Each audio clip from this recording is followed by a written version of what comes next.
हाँ, welcome back friends. आज हम स्टार्ट करेंगे लेक्चर नंबर 2 लिविंग वर्ल्ड का। That is the properties of living. पहले लेक्चर में आपने देखा था कि पहली प्रॉपर्टी जो ग्रोथ है वो हो गया था हमारा, ठीक है। उसमें हमने कुछ एक्सेप्शंस भी बोले थे। तो फिर मैंने आपको ये भी साथ में बोला था कि सिर्फ ग्रोथ के ही बेस पे हम ये नहीं बोल सकते हैं कि whether an organism is living और नॉन लिविंग, ठीक है। सिर्फ हम ग्रोथ के बेस पे ये नहीं बोल सकते हैं कि ऑर्गेनिज्म जिंदा जीवित है या ये नॉन लिविंग है, डेड है। क्यों? क्योंकि इसमें कुछ एक्सेप्शंस है।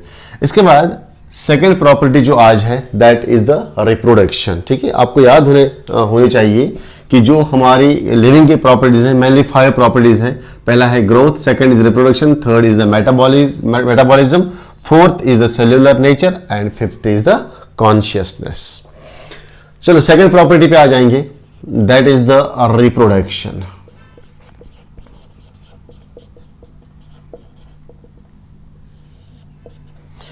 रिप्रोडक्शन मीन्स क्या हुआ? सिंपली रिप्रोडक्शन मीन्स हो गया production of progeny, production of progeny या सिंपली जेनरेशंस। जेनरेशंस को प्रोड्यूस करना, ठीक है। कहां से? From pre existing generations, from parents. इस चीज को हम नाम देते हैं रिप्रोडक्शन। तो अगर हम रिप्रोडक्शन की इंपॉर्टेंस देखेंगे, what is the importance of reproduction? What is the importance of reproduction? Importance of reproduction ये है कि अगर रिप्रोडक्शन ना होगी, ठीक है, वर्ल्ड में, तो जो लिविंग रेस है, जितने भी ये लिविंग सिस्टम्स है, ये एकदम स्टॉप हो जाएंगे। यानी कि इसका एक बहुत ही बड़ा इंपॉर्टेंस ये है कि ये कंटिन्यू रखता है ह्यूमन रेस को। ह्यूमन रेस को क्या, बल्कि किसी भी लिविंग रेस को जिसको हम बोलते हैं, ठीक है। In order to continue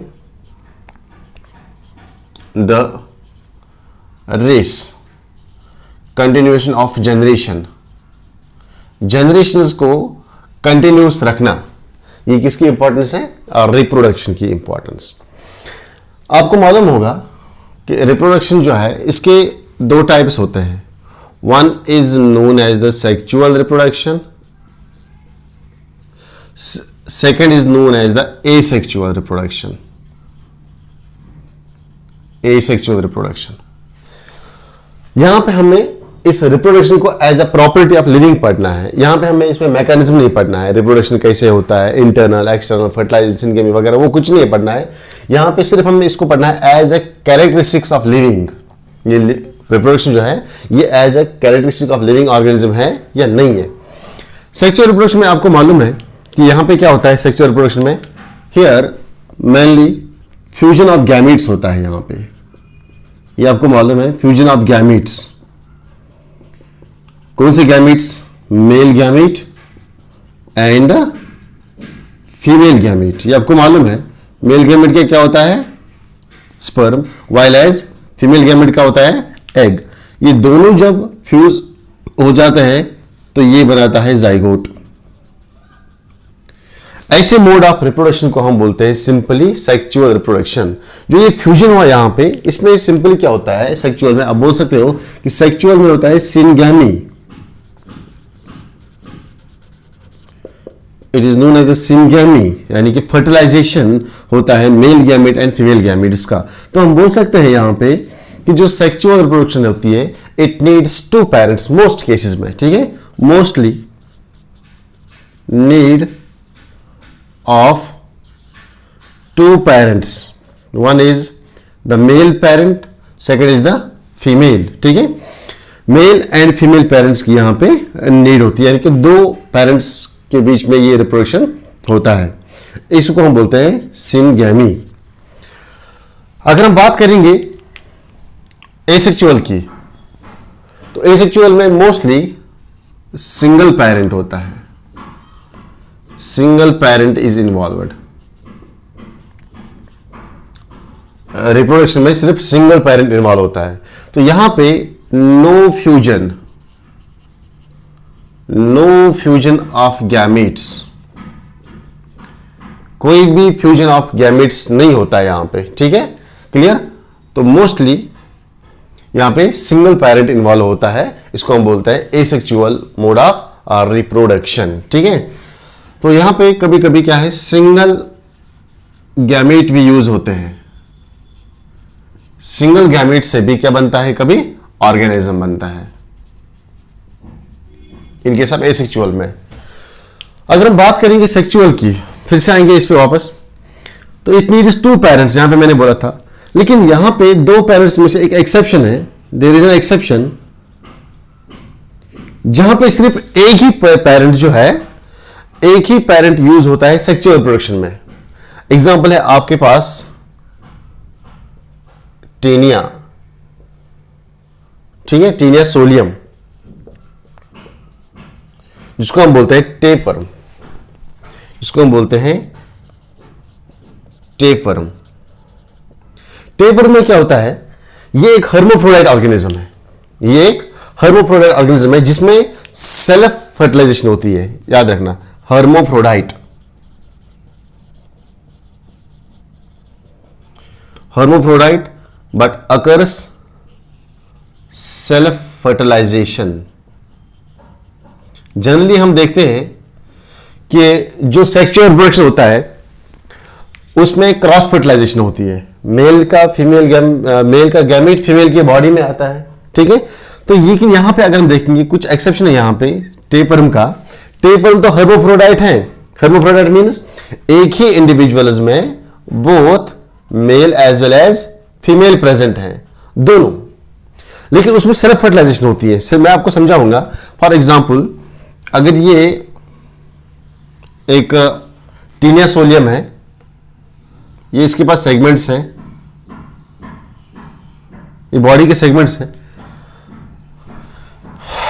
this is the head,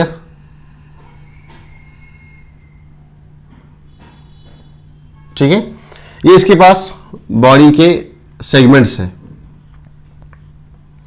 इसके जो सेगमेंट्स होते हैं, खासकर जो लास्ट वाले सेगमेंट्स हैं, ये सेगमेंट्स में दोनों male as well as female sexual organs रहते हैं।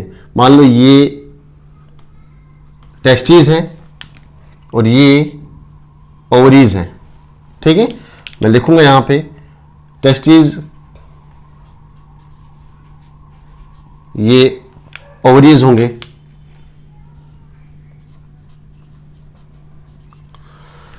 तो ये बना आपके पास हर्माफ्रोडाइट एनिमल, सिंगल ऑर्गेनिज्म। अब क्या करेंगे, जब ये सिंगल प्रेजेंट होती है, इट इज द पैरासाइट, ये एनिमल्स का पैरासाइट है टेपवर्म। ह्यूमन में भी रहता है, ह्यूमन इंटेस्टाइन में भी रहता है, पिग में भी रहता है, डॉग में भी रहता है, शार्क में भी रहता है, और काऊ वगैरह जो भी हमारे डोमेस्टिक एनिमल्स हैं उनमें इंटेस्टाइन में रहता है ये टेपवर्म। तो ये हर्माफ्रोडाइट एनिमल है। ये टेस्टिस है, टेस्टिस क्या रिलीज करेंगे, sperms, male gamete, while as ovaries egg release करेंगे। तो यहां पे ये सेगमेंट जो है, ये यहां पे आपस में फ्यूज होते हैं। क्लियर, जब इसको रिप्रोडक्शन करनी होती है तो इसको हम बोलते हैं self fertilization. Self fertilization means एक ही इंडिविजुअल्स के अंदर मेल गैमेट और फीमेल गैमेट आपस में फ्यूज होते हैं और वो बनाते हैं जाइगोट। सिंगल इंडिविजुअल्स है, सिंगल इंडिविजुअल, एक ही टेपवर्म है, एक ही टेपवर्म के अंदर स्पर्म भी मिलता है और उसी का एग भी मिलता है। यहां पे क्रॉस फर्टिलाइजेशन नहीं होती है। क्रॉस फर्टिलाइजेशन मींस अगर एक टेपवर्म का स्पर्म दूसरे टेपवर्म के एग के साथ जाकर मीट हो जाए, उसको हम बोलते हैं क्रॉस फर्टिलाइजेशन। लेकिन यहां पे सिंगल पेरेंट इन्वॉल्व है, लेकिन सिंगल पेरेंट के ही स्पर्म और एग इसी के बॉडी के अंदर आपस में फ्यूज हो जाते हैं और वहां पे ये एक ऑर्गेनिज्म बनाता है। This is the exception for this sexual reproduction. ठीक है, मैंने यहां पे लिखा है mostly needs two parents, one is male parent, second is female parent. लेकिन इसमें एक एक्सेप्शन है, that is the taenia solium tapeworm which is hermaphrodite. Hermaphrodite means दोनों सेक्स एक ही के अंदर बनते हैं और उसमें सेल्फ फर्टिलाइजेशन होती है। इस पे आएंगे एसेक्सुअल रिप्रोडक्शन पे। एसेक्सुअल में मैंने आपको बोला सिंगल पेरेंट इन्वॉल्व होता है यहां पे। ठीक है, no fusion of gametes, gametes का फ्यूजन नहीं होता है मोस्टली। कभी सिंगल गैमेट्स से भी एक ऑर्गेनिज्म बनता है। ठीक है, वो आपको मैं समझाऊंगा। इन केस ऑफ हनी बीज मोस्टली सिंगल गैमेट्स, उसमें सिर्फ अनफर्टिलाइज्ड एग होता है, वो मैं अभी आपको बताऊंगा। तो इसके एग्जांपल्स पे आएंगे। एग्जांपल नंबर 1, अगर हम बात करेंगे हाइड्रा की, ठीक है, हाइड्रा एंड फंजाई, इनमें कौन सी मोड ऑफ रिप्रोडक्शन होती है? शाबाश, हाइड्रा एंड फंजाई में एसेक्सुअल मोड ऑफ रिप्रोडक्शन होती है जिसको हम बोलते हैं बडिंग। ओके, सॉरी, यीस्ट है, यीस्ट। तो इनमें जो रिप्रोडक्शन होती है that is the budding,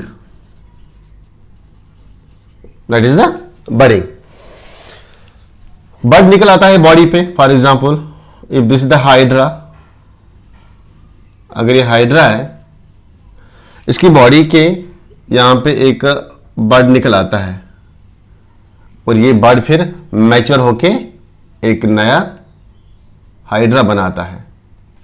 clear? इस तरह से यीस्ट में भी ऐसे ही होता है। यीस्ट की एक बॉडी है, ठीक है, इसके ऊपर ऐसे बड निकल आते हैं, फिर ये बड ग्रो हो जाते हैं और फिर सेपरेट हो जाते हैं डिफरेंट इंडिविजुअल्स में।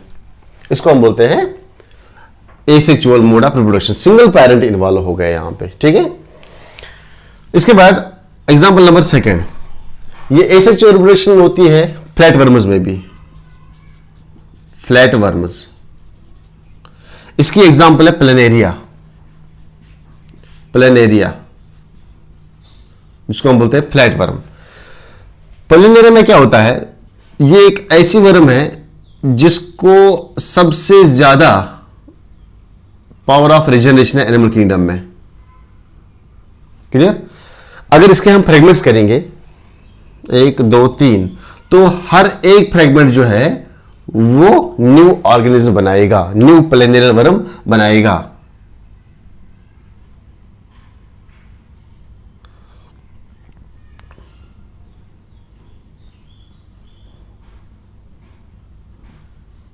इस तरह से, ठीक है।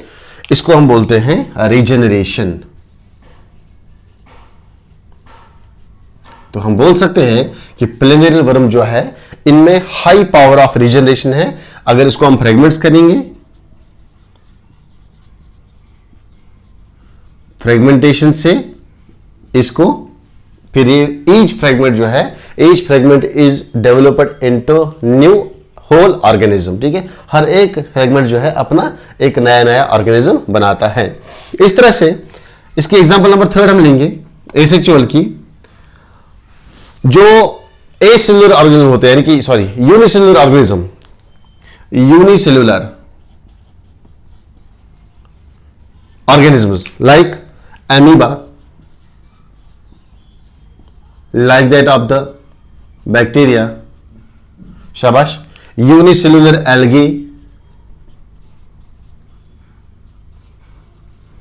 ये सब में क्या होता है, मैंने आपको इससे पहले वाले लेक्चर में बोला था कि इनकी जो ग्रोथ है, इनकी ग्रोथ ही इनकी रिप्रोडक्शन है ना, इनकी ग्रोथ ही इनकी रिप्रोडक्शन है। अगर ये अमीबा है तो ये अमीबा जब ग्रो करेगा तो ग्रो करने के साथ ही इसके बाइनरी फिशन से 2 अमीबा बनते हैं। तो मैं लिखूंगा यहां पे जो इनकी ग्रोथ है, ग्रोथ ही इनका रिप्रोडक्शन है। Growth is synonym to reproduction, यानी कि ग्रोथ एंड रिप्रोडक्शन इनमें सिमिलर है। यानी कि दिस इज, आपने देखिए यहां पे different types of asexual reproductions, चाहे वो हाइड्रा हो या यीस्ट हो, इनमें होता है बडिंग। अगर हम फ्लैट वर्म्स की बात करेंगे, इनमें होते हैं रिजनरेशन। अगर हम बात करेंगे यूनिसेलुलर ऑर्गेनिजम्स की, like unicellular algae, bacteria, amoeba, इनकी ग्रोथ जो है दैट इज द रिप्रोडक्शन। जब ये ग्रो करते हैं तो ये ग्रो करने के बाद 2 इंडिविजुअल्स में डिवाइड होते हैं और यही इनका रिप्रोडक्शन है, ठीक है। यहां पे एक एक्सेप्शन है जिसमें गैमेट्स इन्वॉल्व होते हैं, ठीक है। मैंने कभी बोला यहां पे कभी सिंगल गैमेट यूज होता है, सिंगल गैमेट यूज होता है कभी ऑर्गेनिज्म बनाने में। तो वो एग्जांपल क्या है, दैट इज द हनी बीज, ठीक है। यहां पे लिखूंगा मैं, इस पॉइंट का एग्जांपल मैं यहां पे लिखूंगा, ये पॉइंट जो है इसकी एग्जांपल यहां पे लिखूंगा मैं। इसकी एग्जांपल है हनी बी, हनी बीज। हनी बीज में एक प्रोसेस होती है, उसको हम बोलते हैं पार्थेनोजेनेसिस। पार्थेनोजेनेसिस क्या हुआ, देखो इसमें फॉर एग्जांपल ये एक हनी बी है, this is the honey bee, ठीक है। ये हनी बी ने, ये फीमेल हनी बी है, इसने एग्स दिए, एग्स। अब ये एग्स फर्टिलाइजर थे फॉर एग्जांपल, जिनको स्पर्म मिला था, जिन एग्स को स्पर्म मिला, वो एग्स चेंज हो गए, यानी कि उन्होंने जाइगोट बनाया, लेकिन वो जाइगोट फिर बाद में डेवलप होते हैं फीमेल बीज में, फीमेल बीज में। क्लियर? ये क्या था? क्वीन बी थी, क्वीन ने एग्स दिए, फर्टिलाइजर एग, जो फर्टिलाइजर एग थे वो डेवलप हो गए किसमें? फीमेल बीज में। लेकिन जो अनफर्टिलाइज एग थे, जिनको स्पर्म नहीं मिला था, वो अनफर्टिलाइज एग है, वो आगे जाके डेवलप हो जाएंगे किसमें? मेल बीज में, जिसको हम बोलते हैं ड्रोन। तो यहां पे सेक्सुअल रिप्रोडक्शन था, क्लियर? हनी, फीमेल हनी बीज बने जिनको स्पर्म मिला था, लेकिन अब कुछ एग्स यहां पे ऐसे थे जिनको यहां पे स्पर्म नहीं मिला था।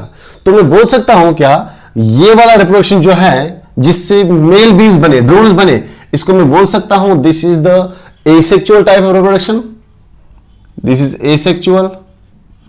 कैसे एसेक्सुअल है ये? सिंगल पेरेंट इन्वॉल्व हो गया, ओनली वन गैमेट इन्वॉल्व हो गया, सिंगल गैमेट इन्वॉल्व हो गया, और सिंगल गैमेट से यहां पे ऑफस्प्रिंग बना, दैट इज द ड्रोन। ये पॉइंट क्लियर हो गया? सिंगल गैमेट्स भी कभी ऑर्गेनिज्म बनाते हैं, एग्जांपल है आपके पास हनी बी, ये आपके पास एग्जांपल आ गई। इस प्रोसेस को हम बोलते हैं जब अनफर्टिलाइज्ड एग से क्या बनता है? ऑर्गेनिज्म बनता है। ऐसे प्रोसेस को हम बोलते हैं पार्थिनोजेनेसिस। चलो मैं लिखाऊंगा ये पॉइंट यहां पे, शाबाश।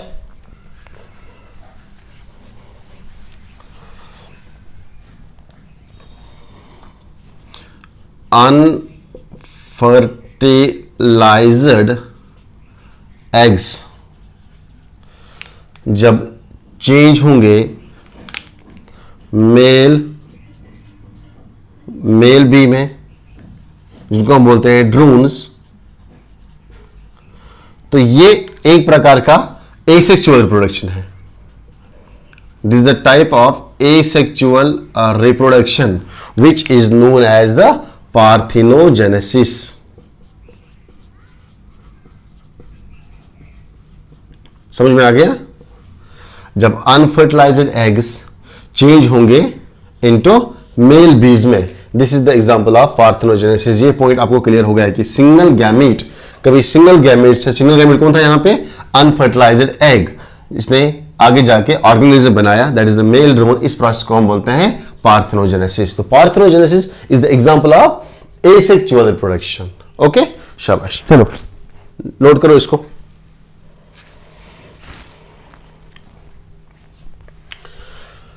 तो इसके बाद मैं आपसे एक क्वेश्चन पूछूंगा।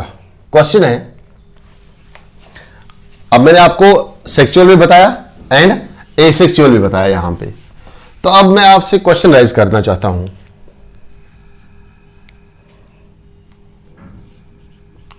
Does every living organism reproduce? क्या हर एक लिविंग ऑर्गेनिज्म रिप्रोड्यूस करता है? Does every living organism reproduce? Question है, ये क्वेश्चन है आपके लिए। और simply is reproduction a defining property of living organisms? दो क्वेश्चन मुझे बताओ, ठीक है। एक क्वेश्चन मैंने आपको बोला कि does every living organism reproduce? क्या हर एक लिविंग ऑर्गेनिज्म जो है क्या वो रिप्रोडक्शन करता है? यस और नो। इसके बाद सेकंड क्वेश्चन है, is reproduction a defining property? क्या रिप्रोडक्शन को हम बोल सकते हैं defining property of a living organism? या कोई ऐसा भी नॉन लिविंग ऑर्गेनिज्म है जो रिप्रोडक्शन काज करता है? शाबाश। तो मैं इसका आंसर आपको देना चाहता हूं। हर एक लिविंग ऑर्गेनिज्म जो है, यहां पे every living organism does reproduce, क्या वो रिप्रोडक्शन करता है? यस और नो, आंसर करेंगे इसका। पहला पॉइंट मैं लिखूंगा यहां पे आपको, नो नॉन लिविंग और रिप्रोड्यूस। कोई भी नॉन लिविंग ऑर्गेनिज्म जो है वो रिप्रोडक्शन नहीं करता है, ठीक है, यानी कि there is no non living which can reproduce, ऐसा कोई नॉन लिविंग ऑर्गेनिज्म नहीं है जो रिप्रोडक्शन कर सकता है। तो दैट मीन्स, इसका मतलब ये है कि does every living organism reproduce, क्या हर एक लिविंग ऑर्गेनिज्म रिप्रोडक्शन करता है? मैं दो ऑप्शन दूंगा आपको, आपका ऑप्शन फर्स्ट होगा यस, ऑप्शन सेकंड होगा नो, दो में से आपको एक चूज करना है आंसर, ठीक है। अब मैं आपको एग्जांपल दूंगा, उसके बाद आप अपना आंसर चूज करना। मेरे एक एग्जांपल है मेरे पास, लिविंग ऑर्गेनिज्म, जब मैं मैट कराता हूं फीमेल हॉर्स को, मैं मैट कराता हूं female horse and male Dunki,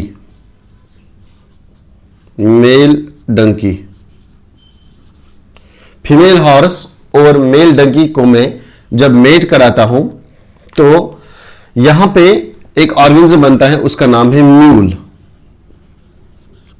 ये अलग अलग स्पीशीज है दोनों, ठीक है, ये दोनों अलग अलग स्पीशीज है, हॉर्स की स्पीशीज एंड डंकी की स्पीशीज। ये नेचर में अलग नहीं है, नेचर में ये कॉमन नहीं होता है, इनको हम इंसिस्ट करते हैं और रिप्रोडक्शन करने के लिए, इनको हम मैटिंग करने के लिए इंसिस्ट करते हैं, ठीक है। और यहां पे जो म्यूल बना, this mule is sterile. Sterile means इसकी बॉडी में गैमेटोजेनेसिस नहीं हो सकती है, ये रिप्रोड्यूस नहीं कर सकता है आगे जाके, जब ये म्यूल मैच्योर हो जाएगा तो ये स्टेराइल रहेगा। Sterile means it can not reproduce, it can not reproduce, ये रिप्रोडक्शन नहीं कर सकता है। एक एग्जांपल नंबर सेकंड, जो मैंने अभी आपको वर्कर बीज जब हमने बनाए थे, ठीक है, फीमेल वर्कर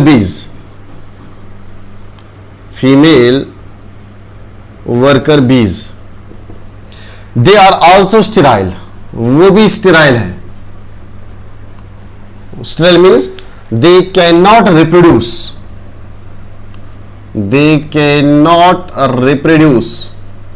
क्यों नहीं रिप्रोड्यूस कर सकते हैं? ये देखो, जो एक बीज का ग्रुप रहता है, हनी बीज का एक, जिसको हम बोलते हैं मधुमक्खी का छत्ता, ठीक है, उसमें आप देखोगे 3 टाइप्स के बीज रहते हैं।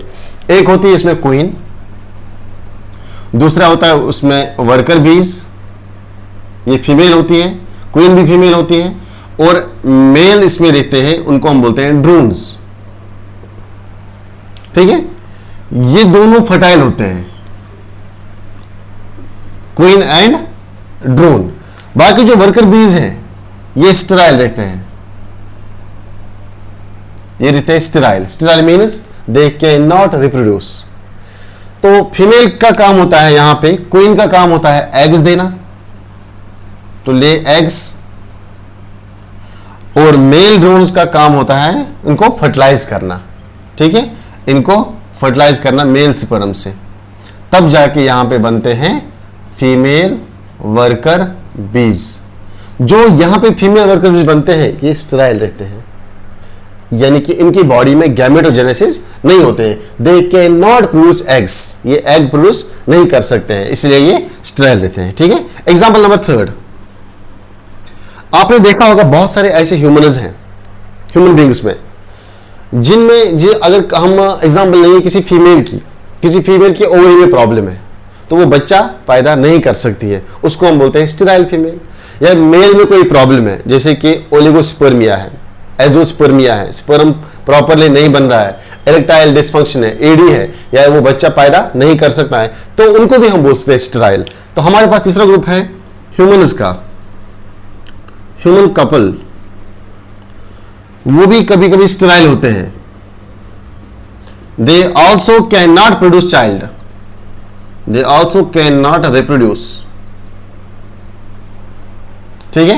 इसी तरह ये भी एग्जाम्पल है इसमें, tiger and line, male tiger and female line, यानी कि जब इन दोनों के बीच में हम इंटरब्रीड कराते हैं, जो यहां पे ऑफस्प्रिंग आता है इनका, वो भी स्टेराइल होता है।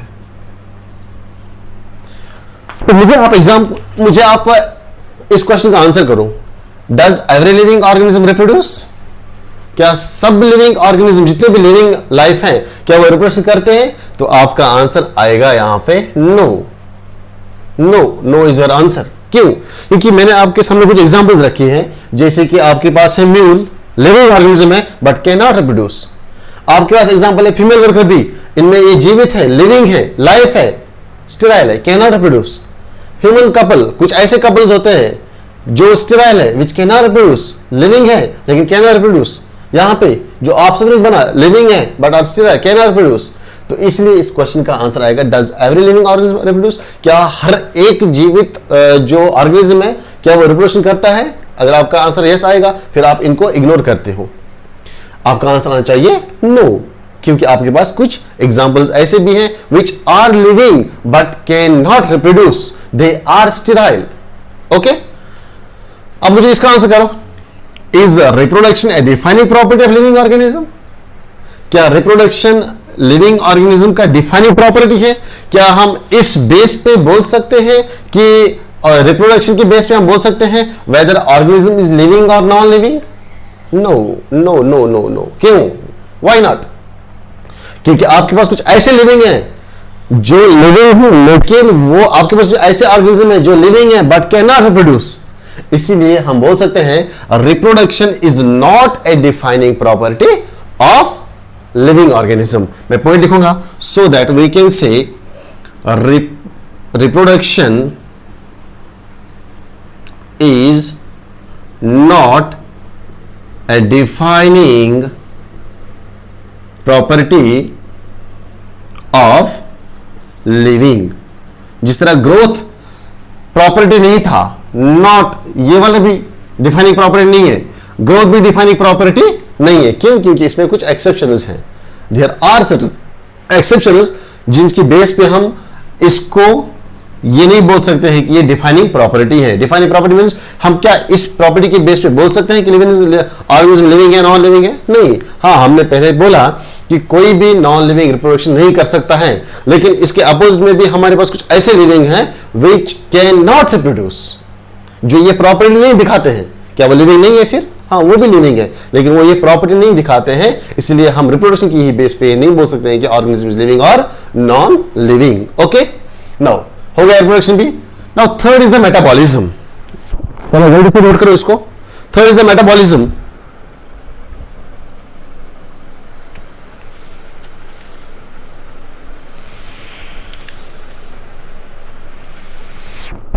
चलो मैं अब करता हूं इसको। मेटाबॉलिज्म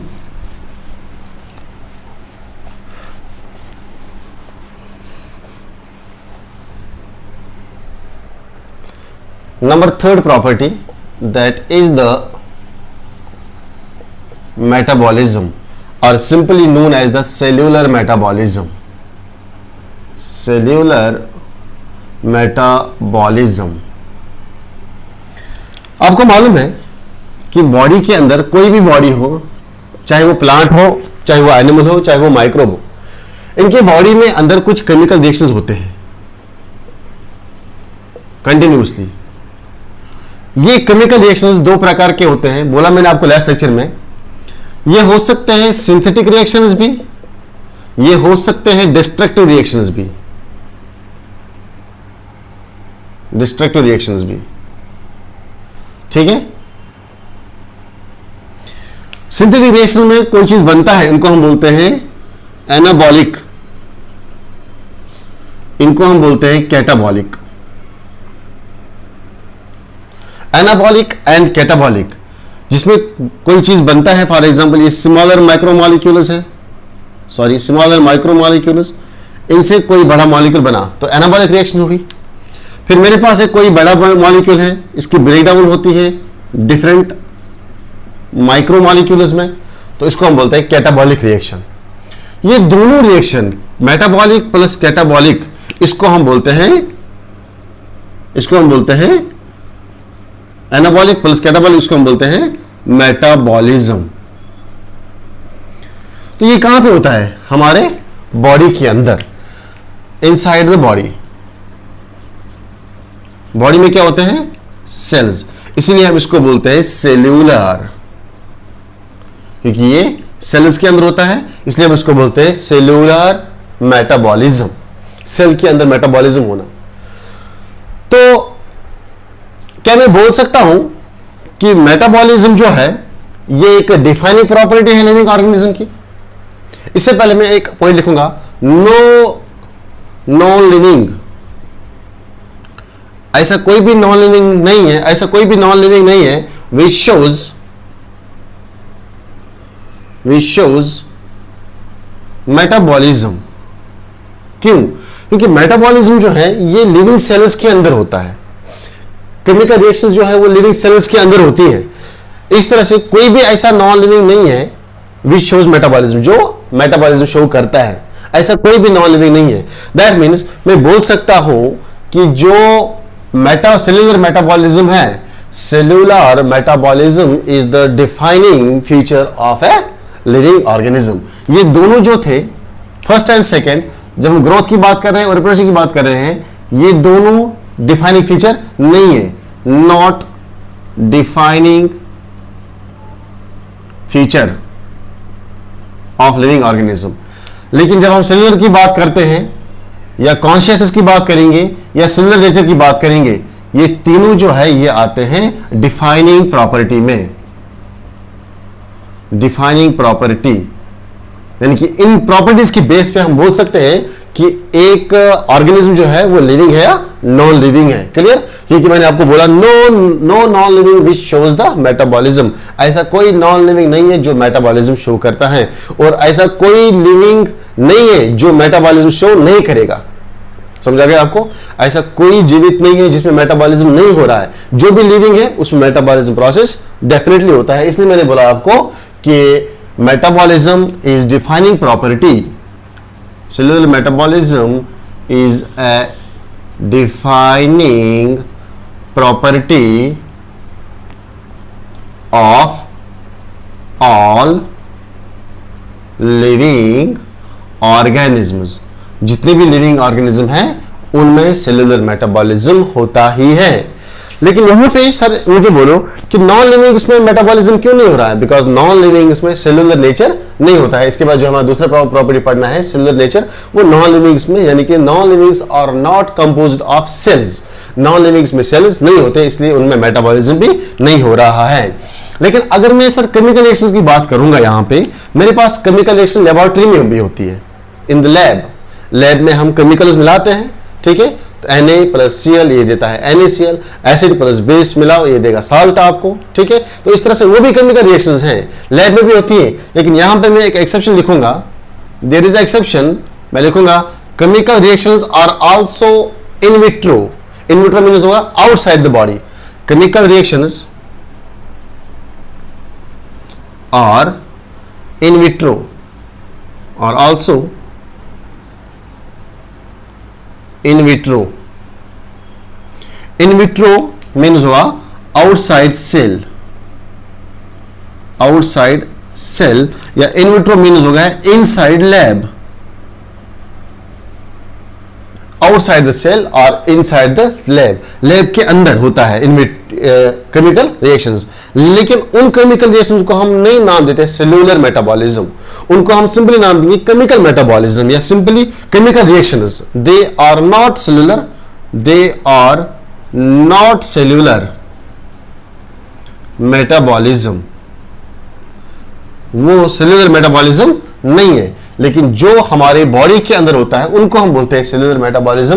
तो cellular metabolism is a defining property of all living organism, while as the chemical reaction जो है, हम नहीं बोल सकते हैं कि केमिकल रिएक्शन के बेस पे आप बोल सकते हैं ऑर्गेनिज्म लिविंग है नॉन लिविंग है, नहीं, बल्कि सेल्यूलर मेटाबॉलिज्म के बेस पे आप बोल सकते हो वेदर ऑर्गेनिज्म इज लिविंग और नॉन लिविंग। क्यों? क्योंकि केमिकल रिएक्शंस जो है, कुछ केमिकल रिएक्शन ऐसे भी होते हैं विच आर इन विट्रो, जो लेबोरेटरी में होते हैं, लेकिन कोई भी सेल्यूलर मेटाबॉलिज्म ऐसा नहीं है जो लैब में होता है, यानी कि सेल से बाहर जो होगा।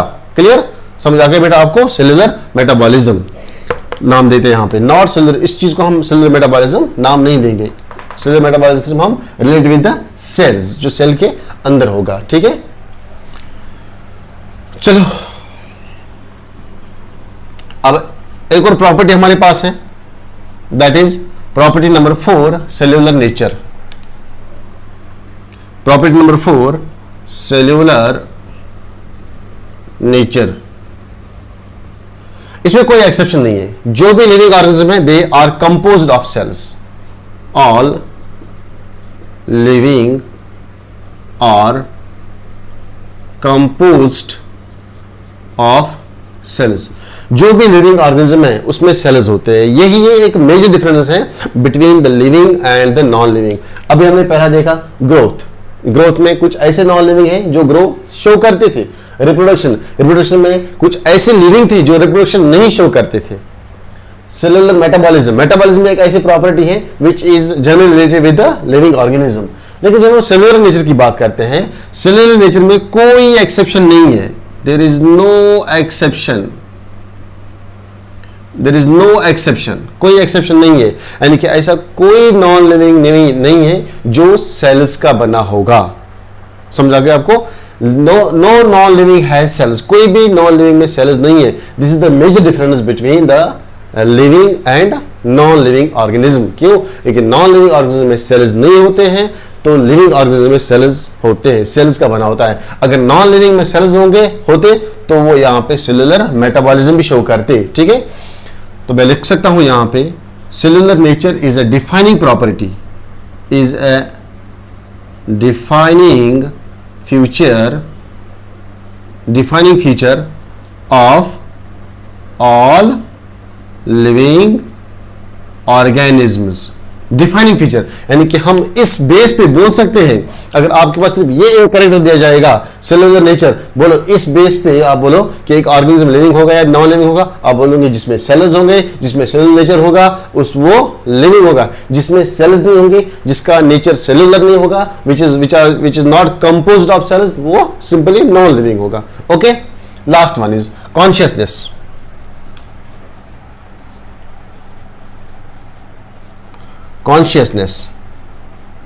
कॉन्शियसनेस क्या हुआ? सिंपली कॉन्शियसनेस मीन्स हो गया response to stimuli. Response to stimuli, for example environmental stimulus. किसी बंदे ने मुझे आवाज दी तो मैंने उसकी तरफ रेस्पॉन्ड किया। समझ आ गया आपको? तो ये जो कॉन्शियसनेस है, consciousness is the defining property of all living organism. ऐसा कोई भी नॉन लिविंग नहीं है। फॉर एग्जांपल ये नॉन लिविंग है, अगर इसको आप आवाज देंगे क्या ये आपकी तरफ मुड़ के देखेगा? नहीं देख सकता, क्योंकि ये नॉन लिविंग है। तो कॉन्शियसनेस जो है ये सिर्फ लिविंग प्रॉपर्टी होती है, जिसको हम बोलते हैं सेंसिटिवनेस, ये सेंसिटिवनेस सिर्फ किन में होती है? Only in living organisms. जितने भी लिविंग ऑर्गेनिज्म है वो सेंसिटिव होते हैं, वो रेस्पॉन्स दिखाते हैं towards the stimulus. Stimulus means हो गया एनवायरनमेंट से अगर उसको कोई एक्शन आएगा, एनवायरनमेंट से अगर उसको कोई भी चीज आएगा तो उसको वो रेस्पॉन्ड करेगा। समझा गया आपको? फॉर एग्जांपल जो ह्यूमन है या कोई भी एनिमल है, एनिमल जो है वो सबसे पहले टेक केयर करते हैं अपनी बेबीज का।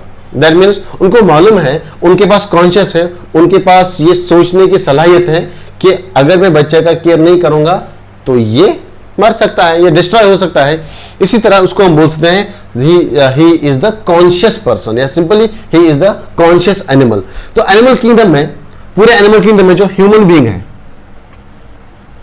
जो ह्यूमन्स हैं, इनको कहा गया है कि सेल्फ कॉन्शियसनेस या सेल्फ अवेयरनेस। मैन जो है वो सेल्फ अवेयरनेस है, यानी कि सबसे एनिमल किंगडम में सबसे ज्यादा होशियार कौन है?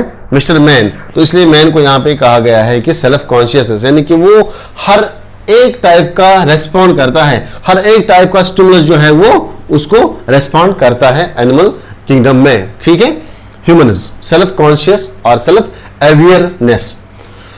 तो मुझे बोलो कॉन्शियसनेस, ऐसा कोई नॉन लिविंग है जो कॉन्शियस होगा, जिसको आप आवाज देंगे तो वो आपकी तरफ रेस्पॉन्ड करेगा? नहीं, ऐसा कोई नॉन लिविंग नहीं है। तो मैं बोल सकता हूं यहां पे कॉन्शियसनेस जो है it is also a defining property, it is also a defining feature. किसका? एक लिविंग ऑर्गेनिज्म का डिफाइनिंग फीचर,